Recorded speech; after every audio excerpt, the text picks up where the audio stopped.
Price the Lord. ಶುಭ ಮುಂಚಾನೆ. ದಿನದ ವಾಗ್ದಾನ ಕೀರ್ತನೆಗಳು 46ನೇ ಅಧ್ಯಾಯ 1ನೇ ವಚನ. ದೇವರು ನಮಗೆ ಆಶ್ರಯ ದುರ್ಗವಾಗಿದ್ದಾನೆ, ಆತನು ಇಕ್ಕಟ್ಟಿನಲ್ಲಿ ನಮಗೆ ವಿಶೇಷ ಸಹಾಯಕನು ಎಂದು ಮುಂಚಾನೆ ದೇವರು ನಮಗೆ ವಾಗ್ದಾನವನ್ನು ಮಾಡ್ತಾ ಇದ್ದಾರೆ. ಆತನು ನಮಗೆ ಏನಾಗಿದ್ದಾನೆ? ಆಶ್ರಯ ದುರ್ಗವಾಗಿದ್ದಾನೆ. ನೀವು ನೆನೆಸಿಕೊಳ್ತಾ ಇರ್ಬೋದು, ನನಗೆ ಯಾರು ಆಶ್ರಯವನ್ನು ಕೊಡ್ತಾರೆ, ನನಗೆ ಯಾರು ಸಹಾಯ ಮಾಡ್ತಾರೆ, ನನ್ನ ಈ ಇಕ್ಕಟ್ಟಿನ ಪರಿಸ್ಥಿತಿಯಲ್ಲಿ ನನಗೆ ಯಾರು ವಿಶೇಷ ಸಹಾಯನ ಮಾಡ್ತಾರೆ ಎಂದು ಈ ಮುಂಚಾನೆ ಸಮಯದಲ್ಲಿ ನೀವು ಯೋಚಿಸ್ತಾ ಇರ್ಬೋದು.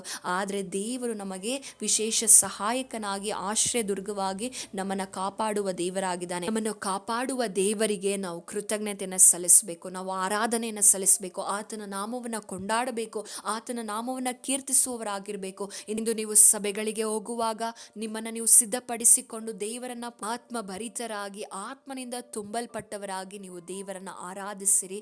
ದೇವರು ನಿಮಗೆ ವಿಶೇಷ ಸಹಾಯಕನಾಗಿದ್ದಾನೆ. ದೇವರ ಆಶೀರ್ವಾದ